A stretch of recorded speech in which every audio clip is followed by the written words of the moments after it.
हम बात करेंगे फिल्म दिल्ली सफारी की। ये कहानी है एक नन्हे तेंदुए की जो जंगल में बैठा सोच रहा है कि इंसानों ने उसके घर को कैसे उजाड़ दिया।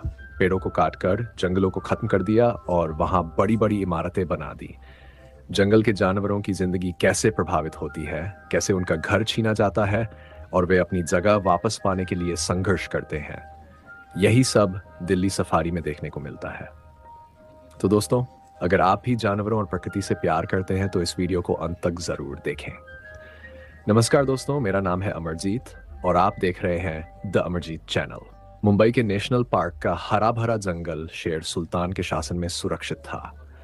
यहाँ हर जानवर निश्चिंत होकर रहता था, लेकिन इंसानों की बढ़ती दखलंदाजी ने जंगल की शांति भंग कर दी। बड़ी बड़ी मशीनें पेड़ों को गिराने लगीं, इंसान जंगल को उजाड़ने पर आमादा थे। तभी एक दिन शिकारी ने जंगल के राजा सुल्तान को गोली मार दी। पूरे जंगल में मातम छा गया। सुल्तान का बेटा युवराज, जो अभी छोटा था, अपने पिता की लाश के पास खड़ा था। उसकी मासूम आंखों में दुख और गुस्सा दोनों थे।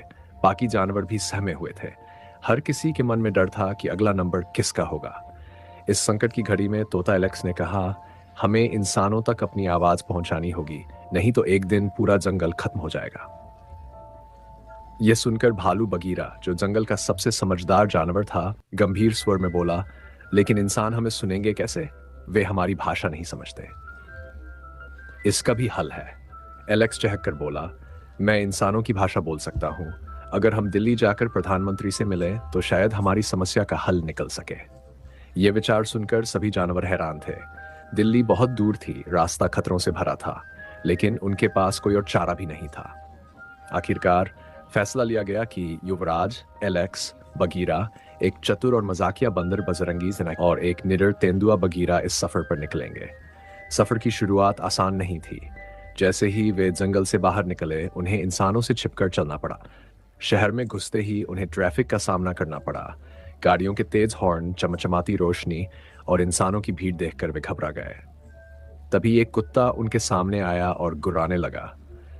बजरंगी ने एक फल उसकी तरफ फेंका, जिससे कुत्ता ध्यान भटक गया और वे वहां से भाग निकले पहुंचे, लेकिन बिना टिकट वे अंदर नहीं जा सकते थे। एलेक्स ने इंसानों की तरह कपड़े पहने, टिकट खरीदी और सभी को चुपके से ट्रेन में बिठा दिया। लेकिन ट्रेन में भी मुश्किलें कम नहीं थी। रात के समय जब सब आराम कर रहे थे, एक सर्कस मालिक की नजर उन पर पड़ी। उसने अपने आदमियों के साथ उन्हें पकड़ लिया और पिंजरे में बंद कर दिया। सर्कस मालिक बहुत चालाक था। वह उन्हें अपने सर्कस में परफॉर्म करवाना चाहता था, लेकिन एलेक्स ने इंसानों की नकल करके सर्कस मालिक को बेवकूफ बना दिया और सभी को वहां से छुड़ा लिया। आखिरकार वे दिल्ली के नजदीक पहुंचे, लेकिन अब एक नई समस्या सामने थी। राजधानी में पहुंचते ही उन्हें पुलिस ने घेर लिया। इंसानों को लगा कि ये जानवर शहर में आतंक मचाने आए हैं। लोग डर गए और हंगामा करने लगे। तभी एलेक्स ने माइक उठाया और इंसानों की भाषा में बोलने लगा, हम यहाँ किसी को डराने नहीं आए, हम सिर्फ अपनी बात कहने आए हैं। जंगल खत्म हो रहा है।